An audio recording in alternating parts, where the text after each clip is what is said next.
Body is the homie Truth Teller, the street reporter, and today's hood profile is going to be on a young man by the name of Fazon Robinson, aka G Fazo. You might have heard his name a lot because Lil Herb and Lil Bibby actually always shouting out his name in songs and shit like that. He was from Chicago. He's actually a member of the NLMB street gang, the No Limit, clique that's going on the east side of Chicago. He was actually gunned down April 12th of 2010 in what the police believe was a gang hit. Following his death, when people die in Chicago, the crew that you hung with to show respect, they named the neighborhood after you. So, they named that neighborhood Fazo Land. You want to know what's crazy about that though? On April 12th of 2012, as the family members and his homies and shit like that was, doing like a celebration of his life, because he had got killed and shit like that. It was a peaceful gathering. You want to know what's crazy about that? A car actually rolled up,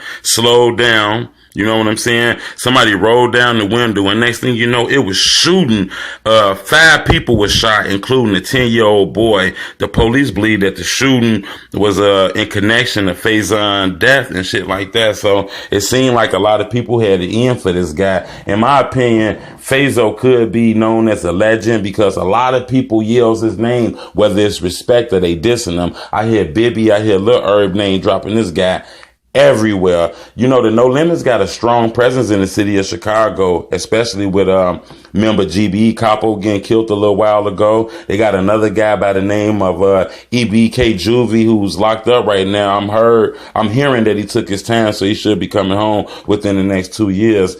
And then recently a guy by the name of No Limit Wet was being accused allegedly by the police of killing 4 people in a restaurant or something like that. So it's a lot of shit that's going on with this movement. Now, I'm not here to down talk the movement because I'm trying to keep it music. Everybody get a chance to change their life. It seems like Herb and Bibby is on that path to changing their life, but they always yelling out this man G Fazo. Unfortunately, when I went to go look up G Fazo, I don't see a lot of videos on the internet of him. I don't see a lot of videos of him being him. I don't see rap songs. I don't see interviews. So a lot of the knowledge that we get about G Fazo is shit that we strictly hear from other people, shit that you strictly hear from other people and shit like that. So I did my homework. I talked to a lot of close people, and I was under the impression that a lot of people really cared about this young man, and to the day he died, they gonna praise his name and keep him living through songs and shit like that,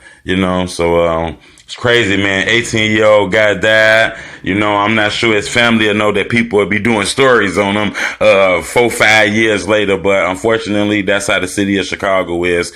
Street guys are becoming street legends. But that's my hood profile for today. Leave me a comment underneath. Let me know who I should hood profile next. It's a lot of rappers. It's neighborhoods. It's all kind of shit that people be asking me about on the drill movement. So if there's anything you want to know, make sure you leave a comment at the bottom. And most definitely subscribe to my channel. You got to subscribe. That's the only way I can keep giving you this content, keep giving you these hood profiles and these interviews. So show me some love and subscribe to my channel ASAP. It's the homie Truth.